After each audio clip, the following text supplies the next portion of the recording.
Une réunion a eu lieu à Londres, pendant laquelle la décision de tester l'exclusion temporaire à haut niveau a été approuvée.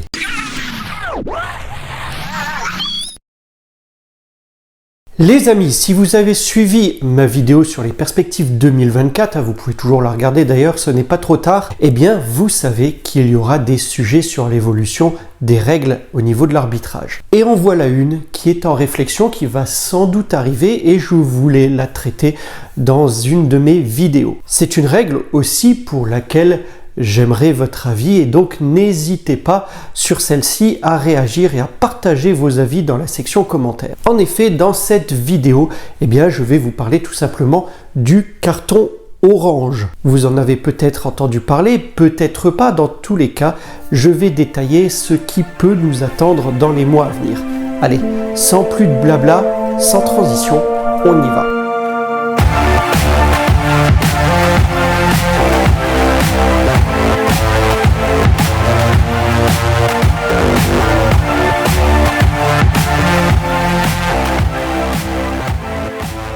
Bonjour les amis et bienvenue dans cette nouvelle vidéo dans laquelle nous allons ouvrir le débat sur l'intérêt du carton orange. À quoi servirait-il? A-t-il en effet un certain intérêt? Y êtes-vous favorable ou non? Eh bien, nous allons en discuter. Alors, c'est quelque chose que le monde du football avait déjà imaginé il y a plusieurs années. Mais le mardi 28 novembre 2023, il y a peu, une réunion a eu lieu à Londres, pendant laquelle la décision de tester l'exclusion temporaire à haut niveau a été approuvée. On connaît cette règle, par exemple, dans le milieu du rugby. L'idée sous-jacente est bien sûr d'améliorer le comportement des joueurs et accroître le respect des arbitres. C'est donc l'IFAB, ou le board, pour être plus rapide et comme on l'appelle, qui a pris cette décision. Alors pour rappel, l'IFAB ou le board est une instance chargée de déterminer mais aussi faire évoluer les règles du jeu. On y retrouve d'ailleurs certaines personnalités comme Wenger, Luis Figo, Hidetoshi Nakata, Daniel Amokachi, Neri Pumpido, Boban, bref, je ne vais pas vous en faire toute une liste, ce n'est pas le sujet, mais je suis sûr que c'est des noms que vous aviez déjà entendus et que vous aviez perdu de vue. Pour revenir à la sanction, on parle donc d'une exclusion de 10 minutes, une sortie temporaire de 10 minutes et qui serait symbolisée peut-être par un carton orange.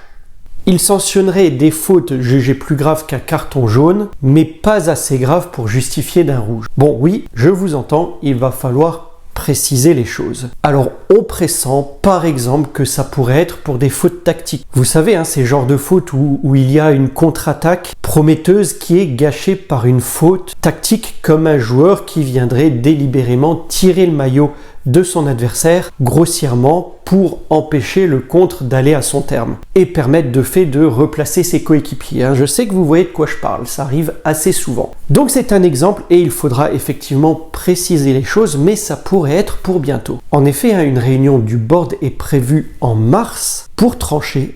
Et si cette règle se met en place, eh bien elle pourrait être intégrée dès juillet. Alors quoi en dire? Eh bien déjà que la deuxième faute qui suivrait un carton orange serait du coup sanctionnée plus facilement par un carton rouge. Plus facilement, plus rapidement et peut-être même mieux acceptée du joueur. On peut aussi se dire que la sortie du carton orange ne s'accompagne pas de conséquences irrémédiables si l'arbitre s'est trompé dans son jugement. On pourrait alors assister à plus de cartons orange distribués et moins de cartons rouges dans le jeu. Le rouge étant vraiment réservé aux assassinats sur le terrain, les tacles à la gorge, les choses comme ça. Les arbitres hésiteront en effet moins à le sortir que le carton rouge pour ne pas déséquilibrer un match dans la durée. Je fais une digression ici et j'ouvre une parenthèse. On aurait pu continuer à fonctionner avec le système actuel et peut-être ce sera le cas d'ailleurs, carton jaune, carton rouge. Et se dire que si l'arbitre sanctionne un joueur d'un carton rouge, celui-ci est expulsé, mais la différence ce serait que ça ne change rien numériquement. Le joueur expulsé devrait simplement être immédiatement remplacé. Ça aurait pu peut-être être une idée, je crois qu'elle a été utilisée dans des